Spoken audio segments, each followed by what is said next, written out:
everybody. Morning. It's lovely to have you all here. Thank you so much for giving up your crazy morning to come in and visit us here at the House of Hope.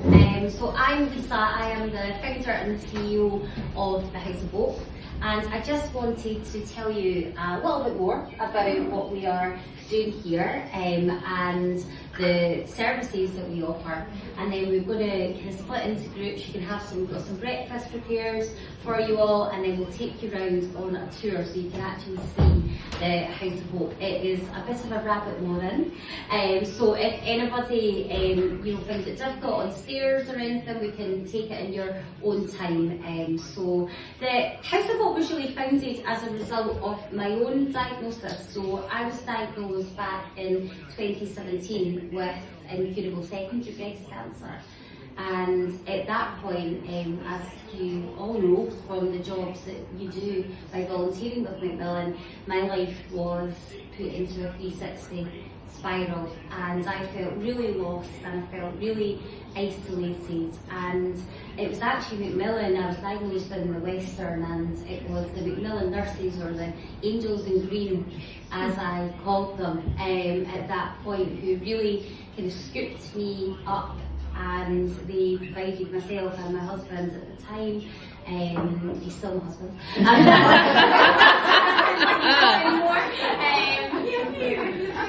They kind of scooped us up, and they were the ones that actually really helped us to navigate this new life, because obviously with a secondary diagnosis, this was going to be our way of life, and cancer was going to play a part of that.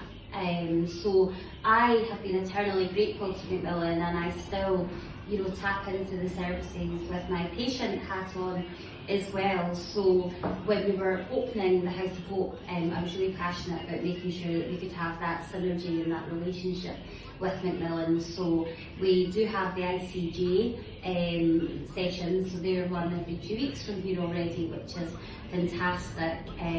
So a wee bit more about the house itself. The reason that I wanted to create this space was, as a patient who has lived in this world now for coming on 9 years, which is 8.5 years more than I was told I had.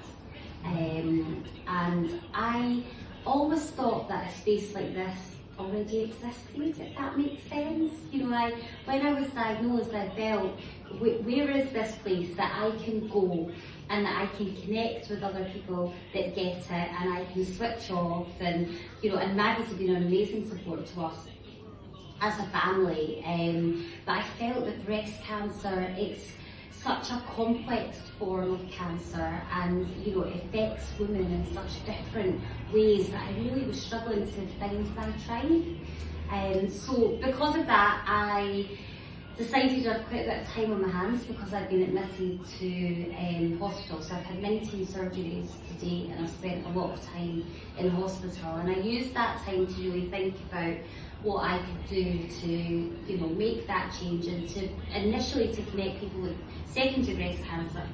And it was through that I set up my first charity, Make Seconds Count. So some of you might be aware of them. So they're a UK-wide charity now that specifically supports people with metastatic breast cancer. So that started off being what was just going to be a little Edinburgh charity, and it grew arms and legs and tails, because there was really that need there for bespoke support for those with secondary breast cancer. And we started doing retreats, we started doing tea and a chat, which was literally what we're doing now, just a cuppa and a connection with people who understood it. And I'm really proud as to how that has now grown and is now supporting people across the UK. So again, with that kind of hat on, if you are working and liaising with people who are impacted by secondary breast cancer, then please do look up Make Seconds Count and have a look at the information.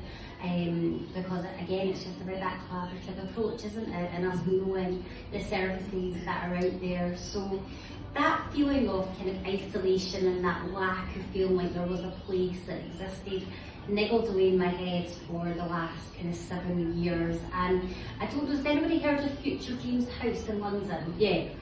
So Future Dreams, until we opened, was the only bespoke breast cancer wellness and support centre in the UK, and it's based at King's Cross down in London.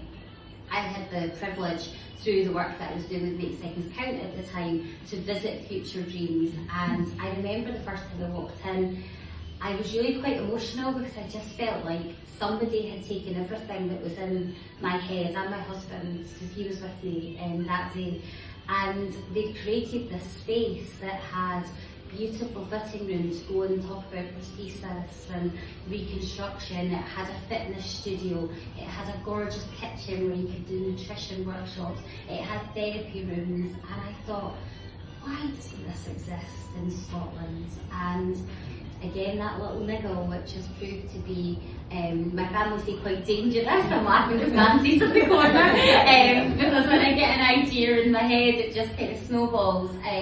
But that seed was implanted at that point, and that is really the reason why I started to think about, well, could we make something like that happen, you know, here within Scotland? So hard to believe, only a year ago we took on the lease to this building, and it looked nothing like what it does today. It was pretty derelict, and I know a few of you have been in, so I'm really hopeful that you'll love the transformation. And we open the doors in June, so we are about 6 months into service delivery now. So we are running a variety of services. So our fitness studios, we have 2 of them, we'll show you when we do a wee tour. They run a number of different classes, so we have things like Pilates, we have sound baths, we have yoga, we have aromatherapy sessions, and they're all tailored to people that are impacted by breast cancer. We've got our therapy rooms, so we have fully qualified oncology trained therapists who come in and they offer things such as oncology massage, lymphatic drainage. We're looking at doing areola reconstruction, so nipple tattooing for women that, you know, have been impacted, and some men, because men do get breast cancer too, you know, and that is something that, you know, we want to be really mindful of to make sure. Morning, come in and join us. So we are constantly developing the services here in the House of Hope, and if there are things that you find, because you guys are out there, you know, in the community, within the library, speaking to people, if there are services that you think we are missing or that we could help to support by developing, then please let us know, because we want to grow and we want to develop as an organisation. So I hope today will just give you a bit of an insight into what we are doing here. I think once you see it for itself, it will all start to click into place. We have made up some information packs for you that you can take away into the libraries, and if you ever need any more, you can just contact us. So we have, just so you know, our team. So we've got the lovely Erin, who is over there with the camera. So Erin leads on our fundraising, and then we've got the lovely Kayla, who is our visitor experience coordinator. So Kayla will be your main point of contact if you do need extra literature.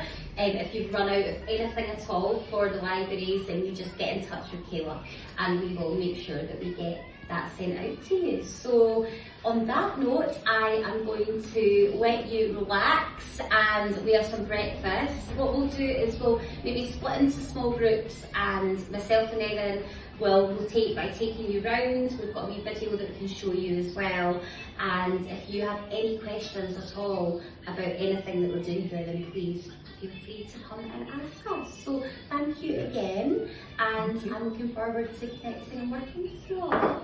Thank you very much. Thank you.